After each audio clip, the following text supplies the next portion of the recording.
The blood on the snow was the first thing Talia Hales noticed, dark against white like spilled ink on fresh paper.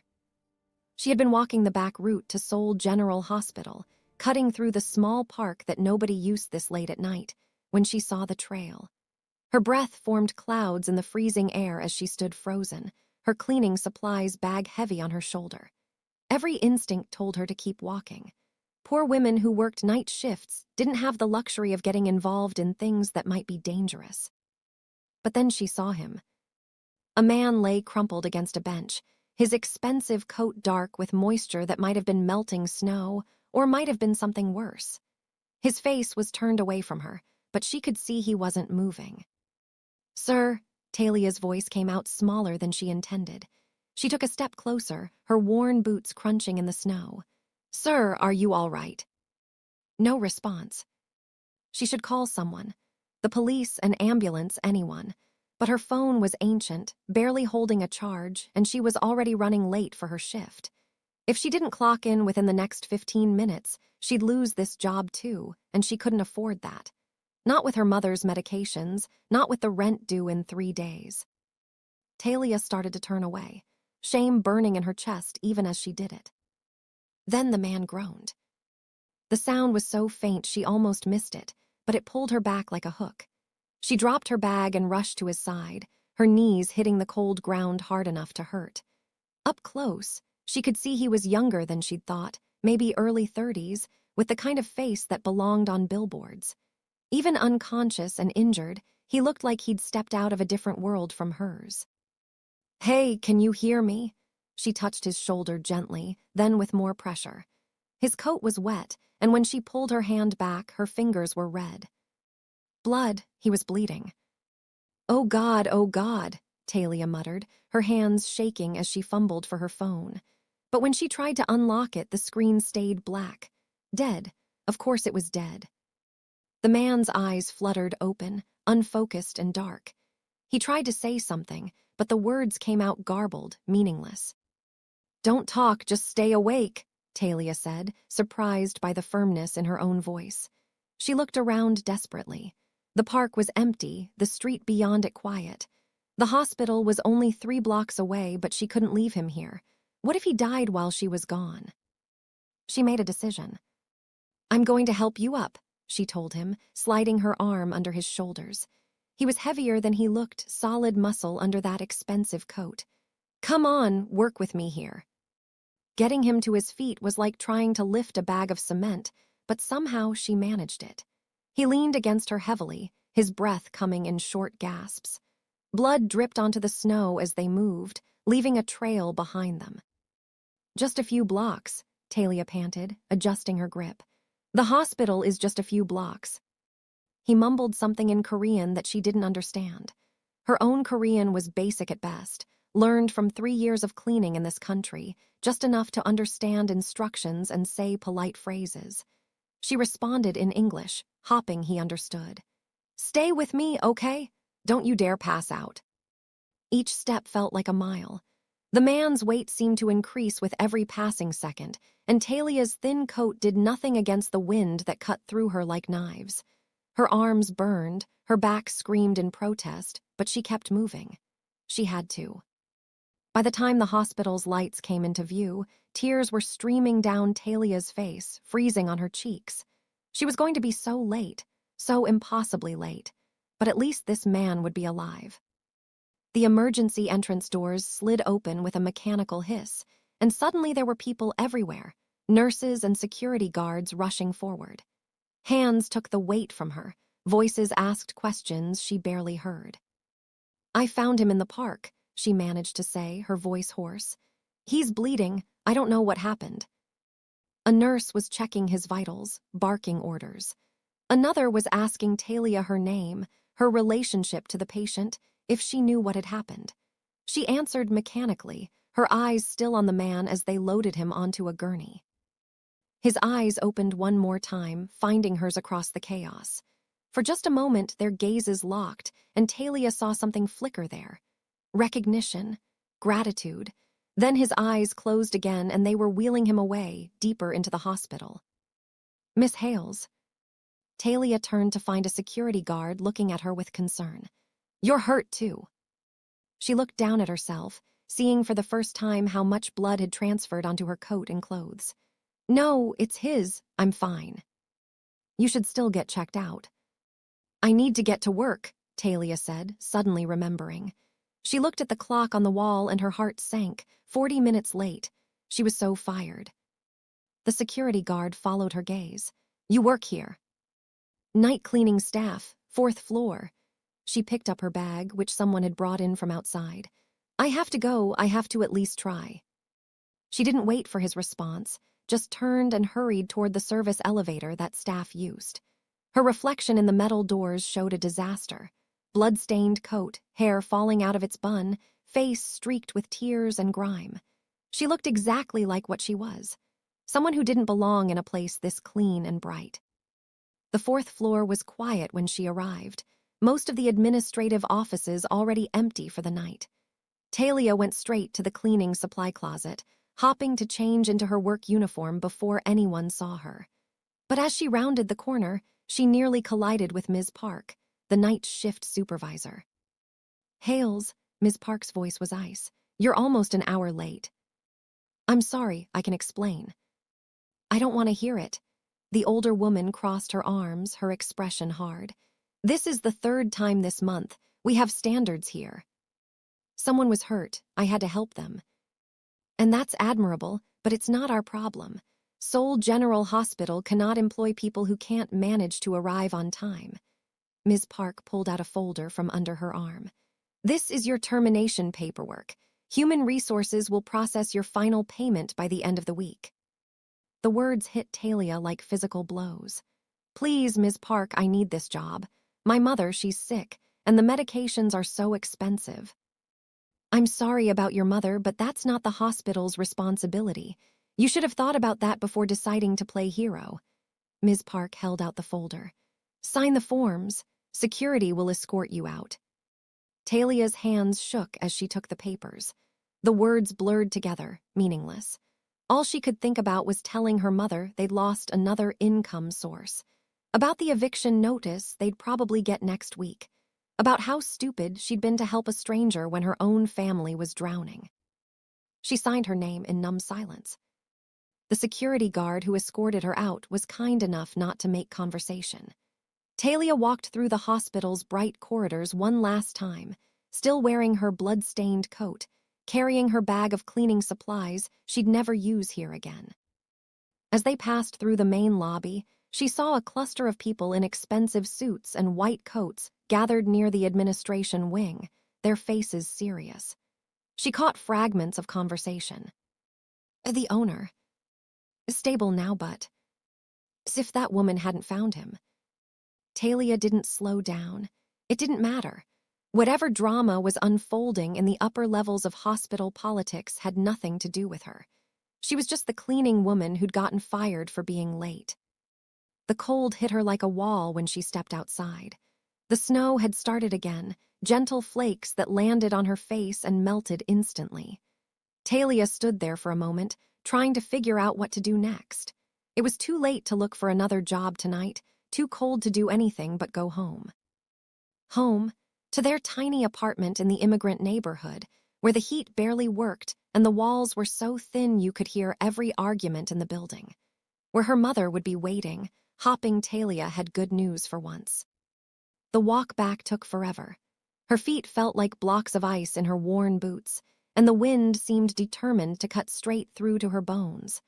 By the time she climbed the 3 flights of stairs to their apartment, Talia was shivering so hard her teeth chattered. "Talia, is that you?" Her mother's voice came from the bedroom, weak but alert. Talia closed the door quietly and leaned against it, trying to compose herself. "Yes, Mama, I'm home." "Why so early?" Grace Hales appeared in the doorway. Wrapped in the blanket Talia had bought from the second-hand store last month. Even sick, even worn down by years of struggle, her mother was beautiful. People had always said Talia had her eyes, that same warm brown that could light up a room. Right now, those eyes were filled with concern. "Baby, what happened? Is that blood on your coat?" "I'm fine, Mama. It's not mine." Talia tried to smile, but her face wouldn't cooperate. I just had a long night. Grace moved closer, and Talia could see how much the short walk had cost her. The cancer was winning. They both knew it, even if neither of them said it out loud. "Tell me," her mother said softly. So Talia did. The words spilled out in a rush. The man in the snow, the hospital, getting fired. Her mother listened without interrupting, her hand warm on Talia's cold one. When she finished, Grace pulled her daughter into a hug. "You did the right thing." "The right thing got me fired." "The right thing saved a life. That matters more than a job, baby." Grace pulled back, looking Talia in the eyes. "Your father always said we might not have much, but we have our humanity. Nobody can take that from us." Talia's father had died in a construction accident back in Nigeria when she was 12. They'd moved to Korea 2 years later, chasing Grace's dream of a better life. That dream had turned into a nightmare of poverty and prejudice, of doors slammed in their faces and jobs that paid half what they paid Korean workers. But they'd survived. They always survived. "I'll find something else," Talia said, trying to inject confidence into her voice. "There are other hospitals, other buildings that need cleaning." "I know you will." Grace kissed her forehead. "Now get out of those bloody clothes and try to sleep. Things will look better in the morning." They wouldn't, but Talia nodded anyway. Sleep didn't come easy. She lay in her narrow bed, staring at the ceiling, replaying the night in her mind. The man's face kept appearing in her thoughts. Those dark eyes looking at her in the hospital, that moment of connection before they took him away. She wondered if he'd survived, if he even remembered she existed. Probably not. People like him didn't think about people like her. The next 3 days blurred together in a haze of job applications and rejections. Talia visited every hospital, office building, and shopping center in their district, asking about cleaning positions. Most places took her information and promised to call. None of them would. She knew why. Her Korean wasn't good enough, her references weren't strong enough, her skin wasn't the right color. Nobody said these things out loud, but they didn't have to. She'd been in Korea long enough to understand how it worked. By the 4th day, their food supplies were running critically low. Talia made watery soup from the last of their vegetables and half a package of noodles, dividing it into 2 bowls and giving her mother the larger portion.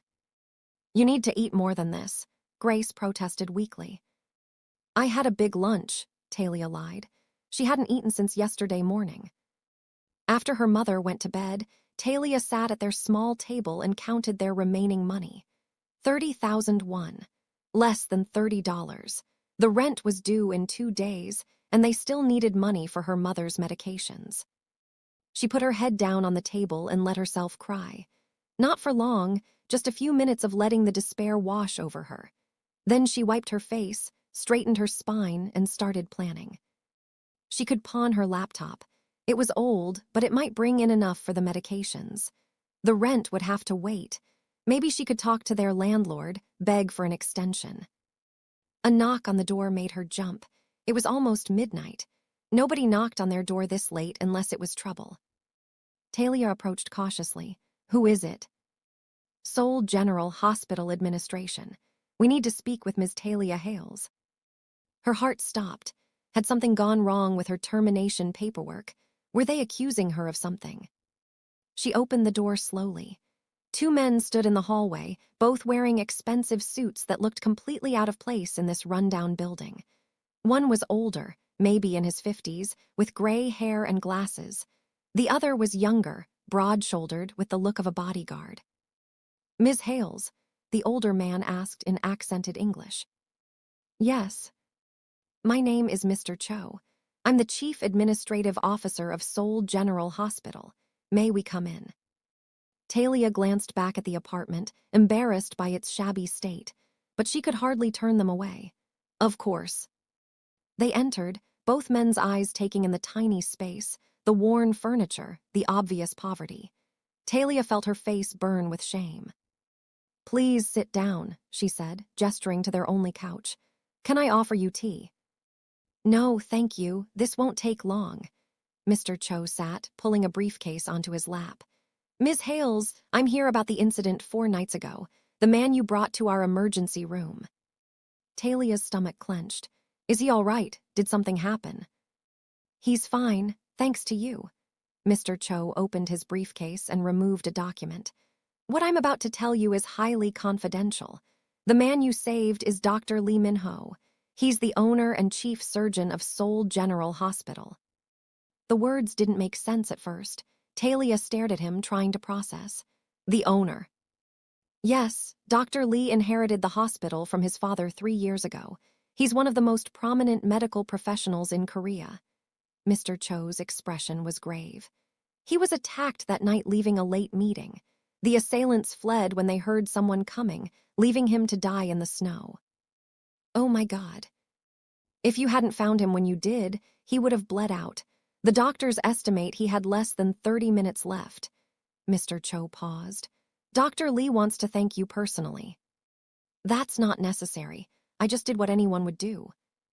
But you didn't just do what anyone would do. You carried him 3 blocks while he was bleeding, risking your own safety and your job. Mr. Cho pulled out another document. Speaking of your job, I understand you were terminated that night. Talia's face heated. I was late. It was my fault. It was not your fault. Ms. Park has been reprimanded for her actions, and we would like to offer you your position back with a raise and better hours. For a moment, hope flared in Talia's chest. Then reality crashed back down. I appreciate the offer, but I can't accept it. Your hospital has policies for a reason. I don't want special treatment. Mr. Cho smiled slightly. Ms. Hales, Dr. Lee wants to offer you a different position. He's looking for a personal assistant, someone to help manage his schedule and various responsibilities. The salary is considerably more than what you were making in cleaning services. Talia's mind reeled. A personal assistant, but I'm not qualified for that. I don't have any office experience, my Korean isn't. Dr. Lee speaks perfect English. He studied medicine at Harvard. Mr. Cho placed a paper on the table in front of her. This is the offer. Please look it over. The number on the page made Talia's breath catch.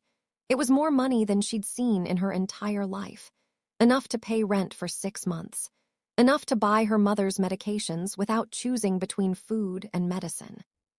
It was too much. It had to be a mistake. I don't understand, she said slowly. Why would he offer me this? I'm nobody. I'm just a cleaner who helped someone. This doesn't make sense. Mr. Cho's expression softened. Dr. Lee is a man who values loyalty and courage. You showed both. He also believes in giving people opportunities they might not otherwise have. He stood. You don't have to decide now. Think about it. Here's my card. Call me tomorrow with your answer. After they left, Talia sat staring at the paper for a long time. The numbers seemed to glow in the dim light of their apartment.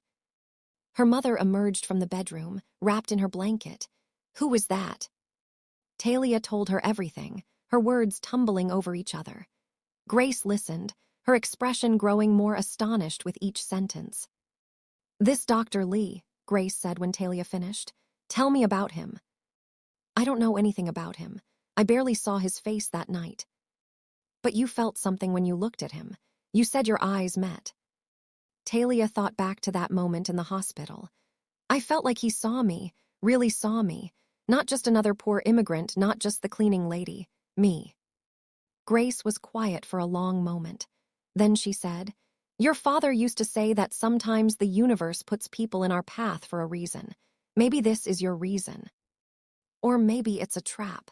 Maybe he's one of those rich men who think they can buy anything, including people. Maybe, or maybe he's just grateful. Grace reached over and squeezed her daughter's hand.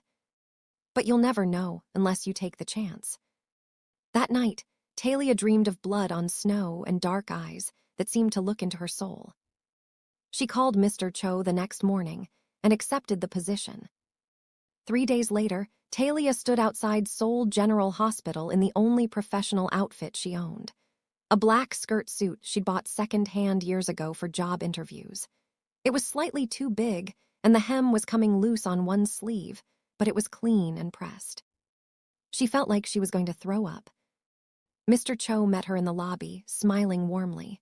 Ms. Hales, welcome. Dr. Lee is expecting you in his office. Follow me." The executive elevator was mirror bright and moved so smoothly Talia barely felt it. They rose to the top floor, where the walls were decorated with modern art and the floor was actual marble. This was a different world from the basement supply closets where she'd worked before. "Dr. Lee's office is just through here," Mr. Cho said, stopping at a set of imposing double doors. "Don't be nervous. He's looking forward to meeting you properly." Easy for him to say. Talia took a deep breath and knocked. "Come in." The voice was deep, accented, and somehow familiar even though she'd never really heard him speak before. Talia opened the door and stepped into an office that was bigger than her entire apartment. Dr. Lee Min-ho stood behind a massive desk, backlit by floor-to-ceiling windows that overlooked the city. He was tall, taller than she remembered, and his face was even more striking in the light of day. He wore a dark suit that probably cost more than she made in a year, and when he looked at her, those same dark eyes from the hospital seemed to pin her in place. "Ms. Hales," he said, moving around the desk, "thank you for coming." His English was perfect, barely accented. Up close, Talia could see the fatting bruises on his face, the way he moved slightly carefully as if his ribs still hurt. "Dr. Lee," she managed, "I'm glad to see you're all right." "Because of you," he gestured to a chair. "Please sit, we have much to discuss." Talia sat, acutely aware of how out of place she was in this pristine office. Dr. Lee took the chair across from her, not behind his desk but close, as if they were equals having a conversation. "I don't remember much from that night," he began, "but I remember your face, the way you looked at me, not with fear or greed but with genuine concern." He paused. "Do you know who I am, Ms. Hales?" "I know you own this hospital. I know you're very wealthy and important. And yet you helped me anyway, even though it cost you your job." Talia met his eyes. "I helped you because you needed help, that's all." Something flickered across his face. Surprise, respect. "That's precisely why I want you working for me. In my position, I'm surrounded by people who want something. Money, connections, status.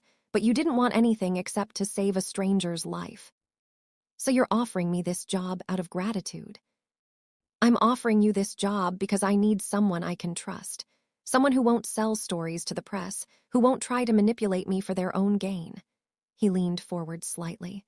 "I also believe in repaying debts. You saved my life.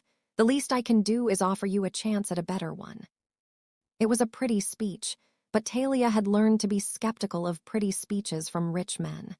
"And if I don't work out, if I make mistakes or can't do what you need?" "Then we'll deal with it, but I have a feeling you won't let yourself fail." He smiled slightly. "You carried a man 3 blocks through the snow while you were bleeding from your own injuries." "I wasn't injured." "Your hands were cut from the glass near where I fell. I noticed when you touched my shoulder." His expression turned serious. "You never even mentioned it to the hospital staff." Talia looked down at her hands, seeing the faint scars on her palms that she'd barely noticed in all the chaos. She hadn't even felt the pain that night. "I need to be honest with you," she said, looking back up at him. "I don't have any office experience.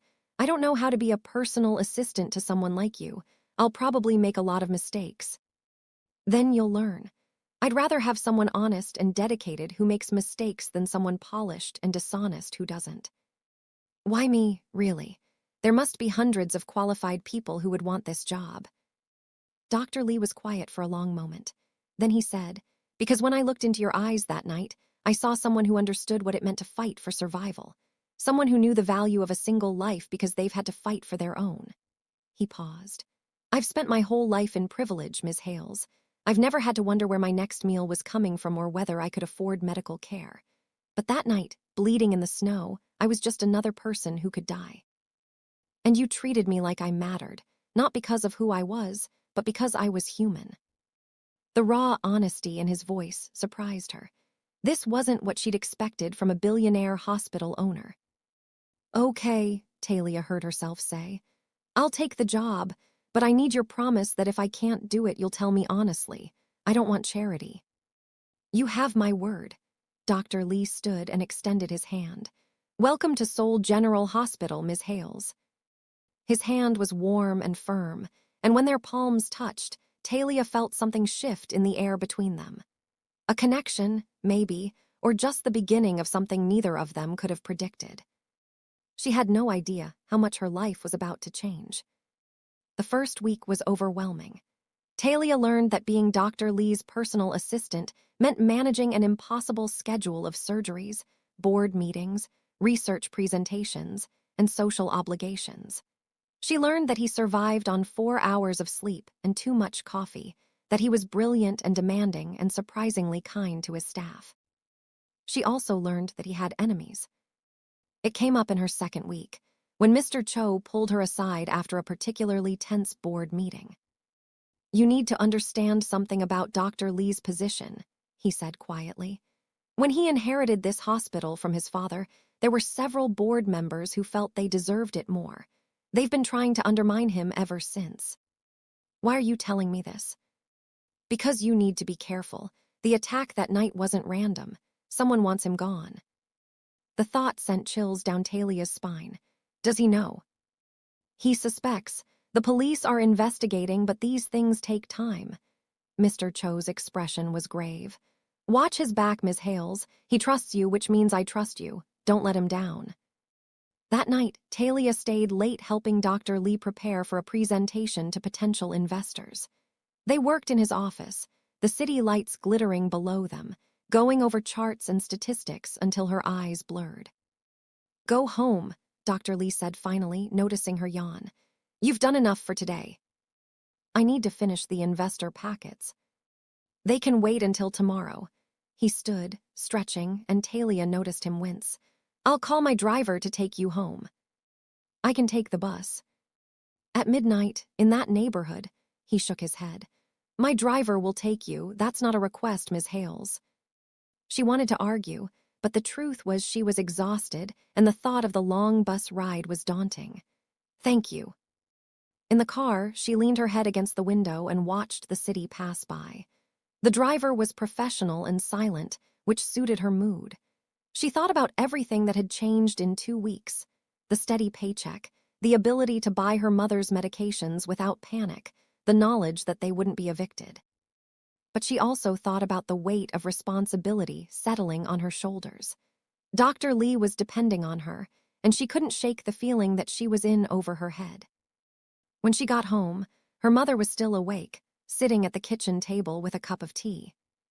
"You look exhausted," Grace said. "I am." Talia collapsed into a chair. "This job is harder than I thought it would be." "But worth it." Talia thought about Dr. Lee, about the way he'd thanked her for catching a mistake in the investor presentation, about how he'd asked her opinion on the color scheme for the new pediatric wing, as if her thoughts actually mattered. "Yeah," she said finally, "worth it." 1 month into her new position, everything changed again. Talia arrived at the hospital early, as she always did, and found Dr. Lee's office already occupied.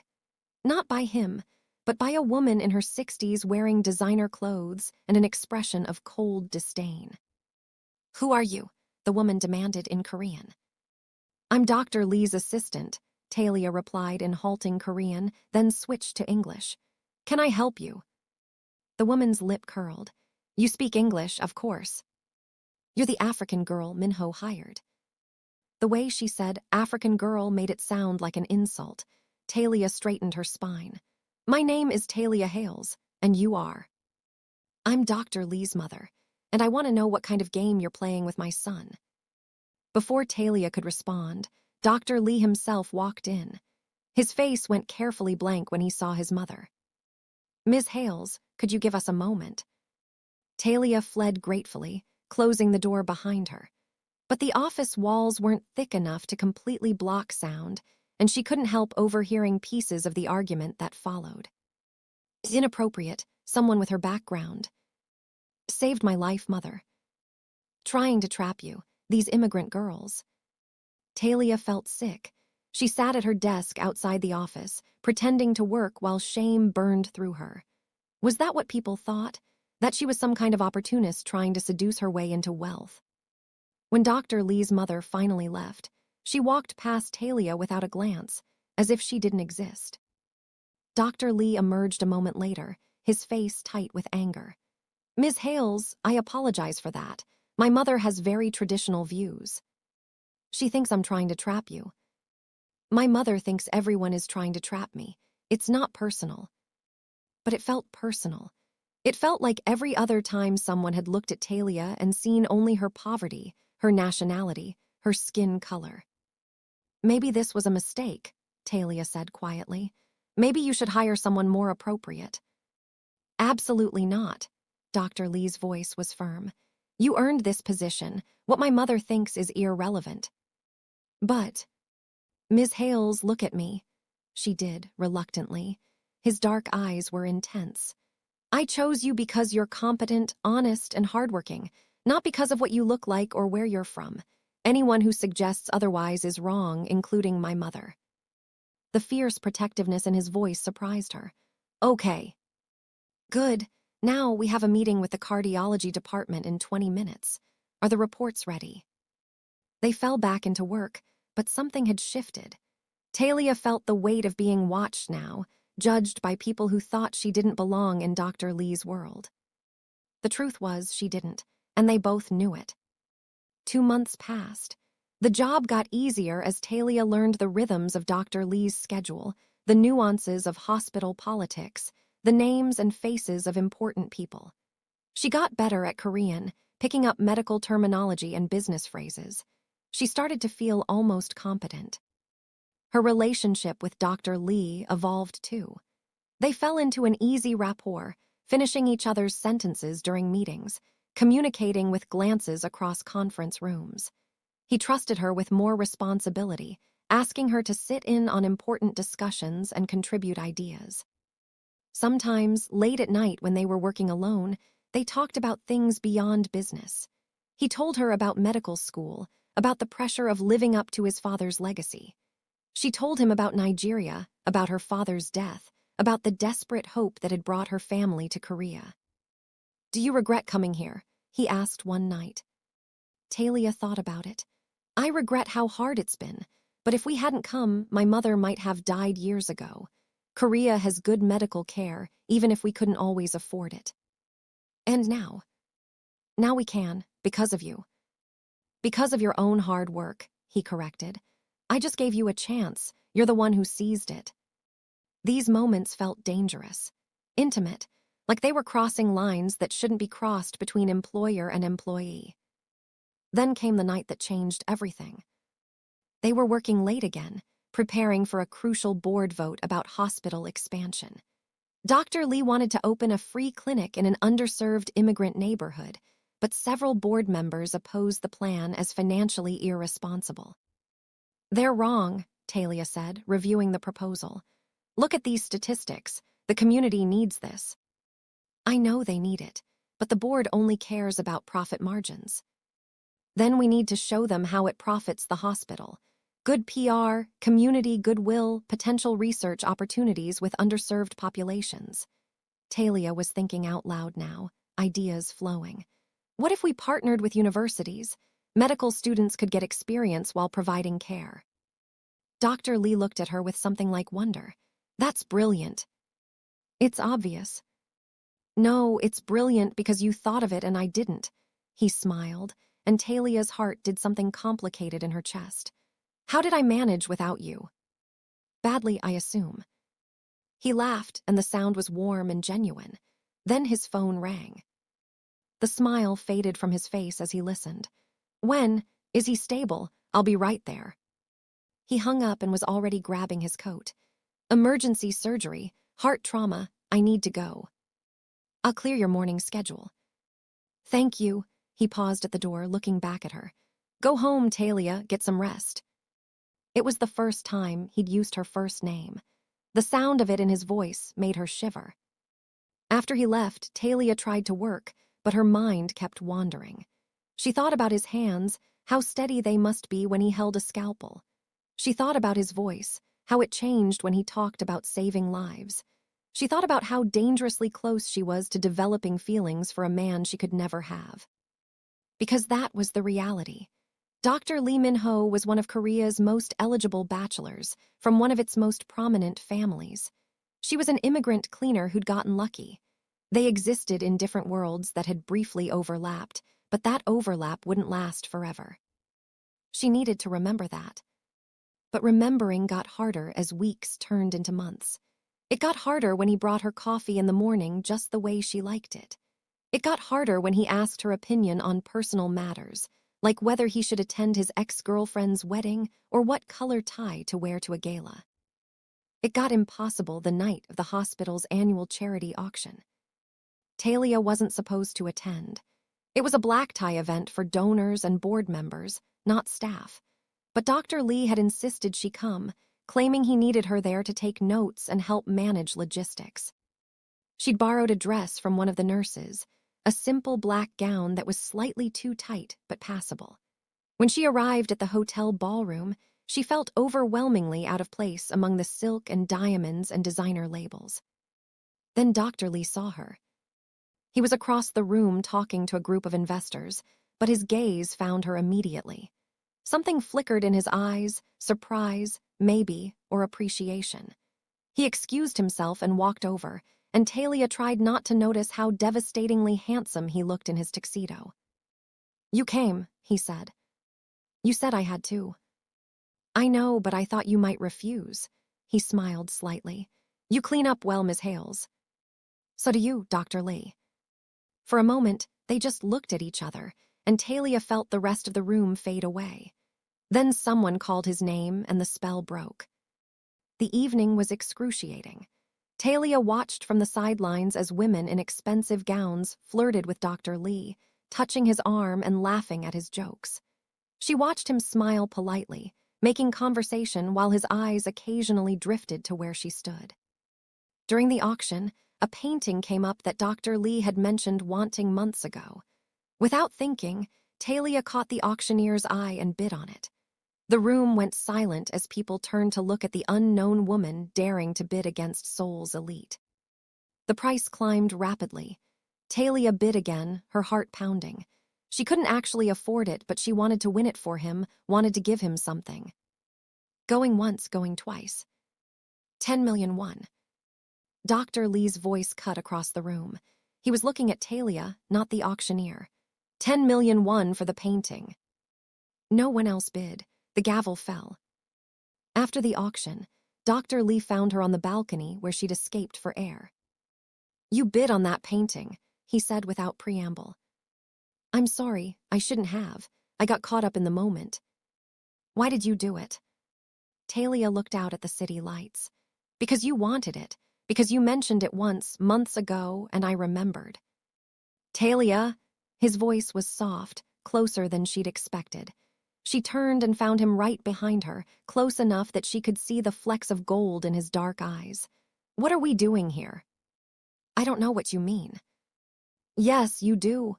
He reached up, hesitated, then gently tucked a strand of hair behind her ear. His fingers grazed her cheek and she stopped breathing. "Tell me I'm imagining this." "Imagining what?"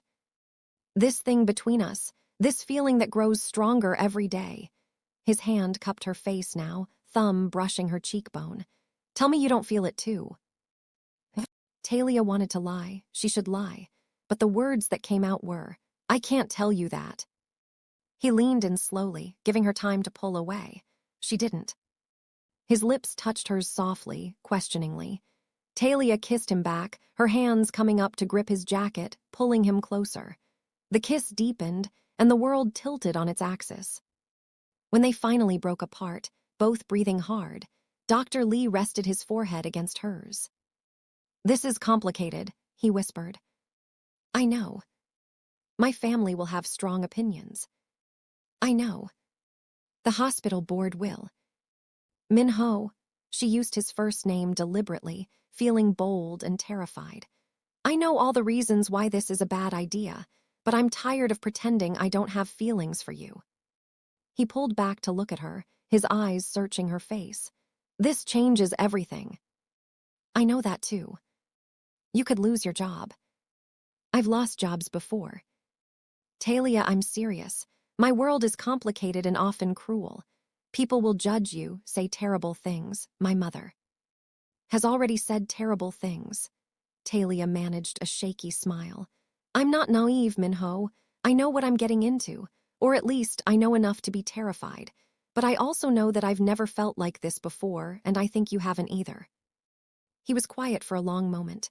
Then he said, No, I haven't. They kissed again, slower this time, sweeter. When they finally went back inside, everything had changed. But not in ways either of them expected. The next morning, Talia woke to her phone ringing. It was Mr. Cho, his voice tight with urgency. Ms. Hales, don't come to the hospital today. In fact, don't leave your apartment. What? Why? Someone leaked photos from last night. You and Dr. Lee on the balcony. He paused. It's all over the news. Talia's blood went cold. She hung up and immediately searched online, her hands shaking. The photos were everywhere.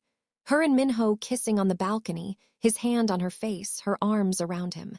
The headlines were brutal. Hospital owner's secret African girlfriend.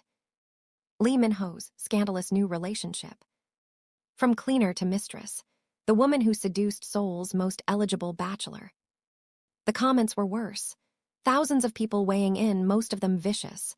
Gold digger, opportunist, foreigner stealing Korean men. Phrases too cruel to repeat.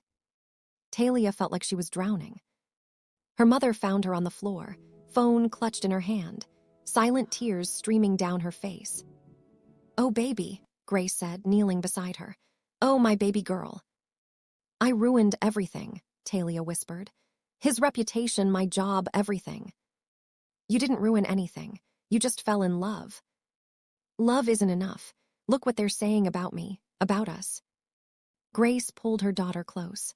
People always have something to say when you step out of the box they've put you in. The question is, do you love him enough to fight through it? Talia didn't know. She was still trying to process that love was even the right word. Her phone rang again, Minho this time. Don't answer, Grace said. Not until you know what you want to say. But Talia answered anyway. Hello. Talia, his voice was strained. I'm so sorry. I should have been more careful. I should have protected you from this. It's not your fault. It is. I knew what could happen and I kissed you anyway. He took a shaky breath. I'm holding a press conference this afternoon. I'm going to address the photos, make a statement. What kind of statement? The truth, that I care about you, that our relationship is no one's business but ours. He paused. Unless you want me to deny it, I'll do that if you want. I'll say it was a misunderstanding, protect your reputation. Don't you dare, the words came out fierce. Don't you dare deny me. Then, what do you want me to do? I want you to tell the truth, that you're dating someone, that she's your assistant, that she's African, and that anyone who has a problem with it can mind their own business. Talia's voice was shaking but steady. And then I want to come back to work tomorrow with my head held high. Talia. I'm not running, Minho. I'm not hiding. You told me once that I had courage. Let me prove it. The silence stretched. Then, okay, but I'm assigning you security. That's excessive. It's necessary. Some of the comments online have been threatening. That sobered her. Okay. I'll see you tomorrow. Try to get some rest. After hanging up, Talia sat with her mother and watched Minho's press conference on their tiny TV. He stood in front of a wall of cameras, composed and professional, and confirmed that he was in a relationship with his assistant, Talia Hales. Ms. Hales is a remarkable woman who saved my life, and who I've had the privilege of getting to know over these past months, he said. Our relationship is personal and private, but I want to be clear about one thing. She is not a gold digger, she is not an opportunist, and she is not any of the other cruel things I've seen written about her online. She's a dedicated professional who earned her position through hard work and merit. Anyone who suggests otherwise doesn't know her. He took questions, deflecting most of them, but his message was clear. He was standing by Talia. The question was whether she could stand by him. The next day, walking into Seoul General Hospital felt like walking into a war zone. Every eye tracked her as she moved through the lobby. Security guards Minho had assigned flanked her, which only made her more conspicuous. In the elevator, a nurse who'd always been friendly turned away coldly. At her desk, Talia found her workspace pristine but marked by whispered conversations that stopped when she approached. Minho was in surgery. She threw herself into work, answering emails and managing his schedule with mechanical precision. She ignored the stares, the whispers, the way people gave her a wide berth in the hallways. At lunch, she ate alone in the cafeteria, aware of the eyes on her from every table. "Is this seat taken?" Talia looked up to find Dr. Kim, one of the senior surgeons, standing with a tray. He was older, kind-faced, and one of Minho's closest colleagues. "No," she said, surprised. He sat. "I wanted to tell you that what they're saying about you is garbage. Minho is lucky to have found someone like you." "Thank you," Talia managed, her throat tight. "It won't always be this bad. Give it time. People will find something else to gossip about." But would they? Or would she always be that African girl who'd seduce the hospital owner? That night, Minho came to her apartment. It was the first time he'd seen where she lived, and Talia felt acutely embarrassed by the contrast to his penthouse. But he didn't seem to notice the shabby furniture or the peeling paint. He just pulled her into his arms and held her. "I'm sorry," he said into her hair. "I'm so sorry for all of this." "It's not your fault." "It feels like my fault." They stood like that for a long time, just holding each other. Finally, Talia pulled back. "Your mother called me today." Minho's expression darkened. "What did she say?" "That I should leave you. That I'm ruining your life and your reputation. That a smart woman would take money and disappear." "And what did you say?" "I told her I wasn't for sale." Talia managed a smile. She didn't take that well. "I'll talk to her." "It won't help. She's right about one thing, though. This is going to be hard." "Do you want to stop?" The question was quiet, painful. "Because I'll understand if you do. I won't blame you." Talia thought about it, really thought about it. About the easier path, about protecting herself, about running from this impossible situation.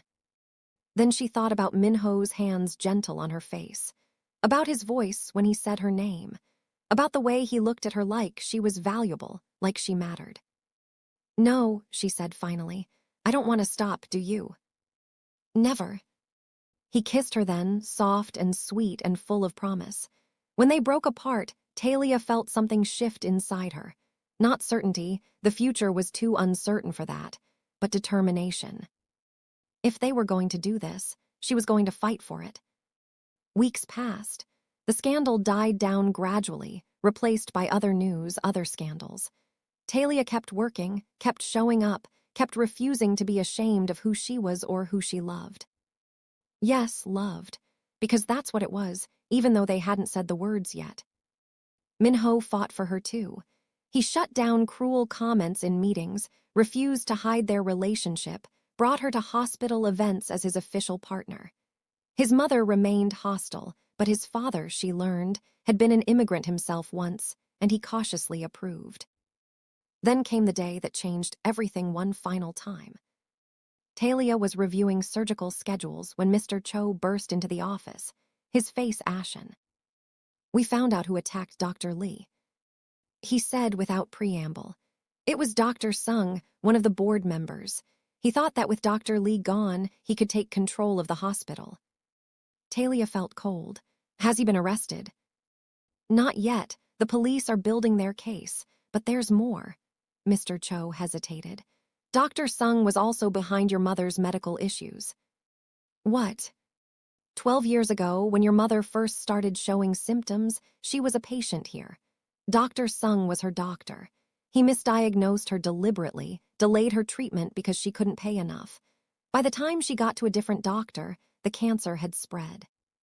The room spun. Talia gripped the desk to steady herself. "He killed her. He's killing her." "He nearly killed both of you. If your mother had gotten proper treatment initially, she would have had a 90% survival rate." Rage, pure and hot, flooded through Talia. "Where is he?" "Talia." But she was already moving, security scrambling to follow. She found Dr. Sung in his office, packing up his things, clearly preparing to flee. "You," Talia said, her voice deadly calm. "You killed my father's wife. You destroyed my family." Dr. Sung looked up, his face pale. "I don't know what you're talking about." "Grace Hales, 12 years ago. You diagnosed her with benign tumors when you knew it was cancer. You let her suffer because we couldn't pay your bribes. I was never proven. And you attacked Min Ho because you wanted his hospital." Talia moved closer, her security holding back. "Because you're a greedy, evil man who thinks money matters more than human lives. If you're recording this..." "I'm not, but I want you to know something." Talia leaned in close. "You tried to destroy my family. You tried to destroy the man I love, and you failed.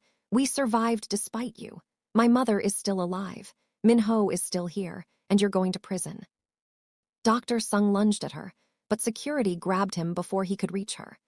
As they dragged him away, he screamed threats and accusations, but Talia just stood there, breathing hard, feeling years of rage and pain finally releasing. Min Ho found her there 10 minutes later. She told him everything, the words pouring out, and he held her while she cried for her mother, for her father, for all the years of suffering that could have been prevented. "I'm sorry," he kept saying. "I'm so sorry.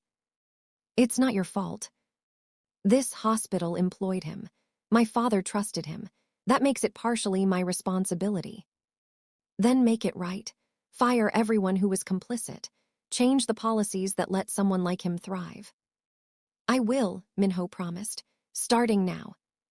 2 months later, Seoul General Hospital opened its free immigrant clinic.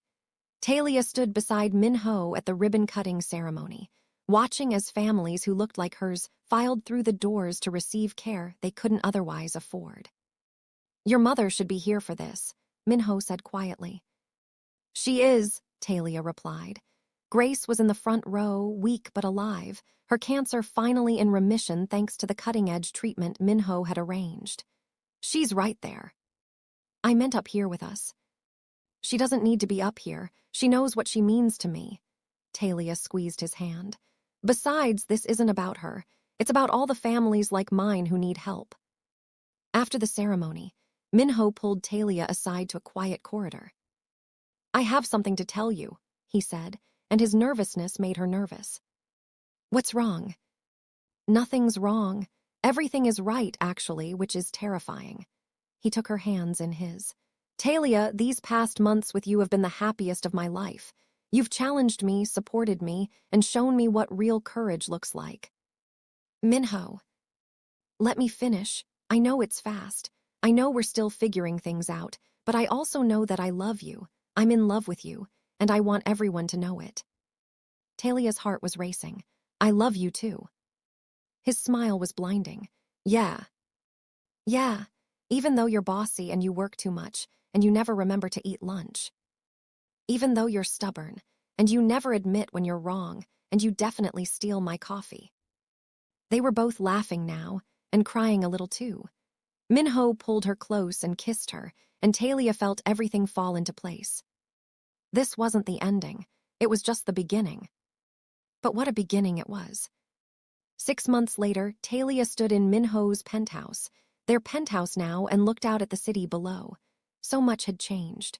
Her mother was healthy, living in a better apartment nearby. The clinic was thriving, serving thousands of families. Dr. Sung was in prison, and the hospital had implemented new oversight policies. And she and Min Ho were engaged. The ring on her finger caught the light, simple but beautiful. They hadn't announced it yet, waiting for the right moment, knowing another media storm was coming. But Talia wasn't afraid anymore. She'd survived worse. "What are you thinking about?" Min Ho asked, coming up behind her and wrapping his arms around her waist. "About how far I've come. About that night in the snow when I almost walked away from you. I'm glad you didn't." "Me too." She turned in his arms, even though everything that came after was hard. "It was worth it, though, wasn't it?" Talia thought about the blood on the snow, about the man she'd saved who'd saved her right back, about the scandal and the struggle and the small victories they'd won together. "Yeah," she said, kissing him softly. "It was worth it." Because sometimes, on the coldest nights, you find exactly what you need. Sometimes, helping a stranger changes your whole life.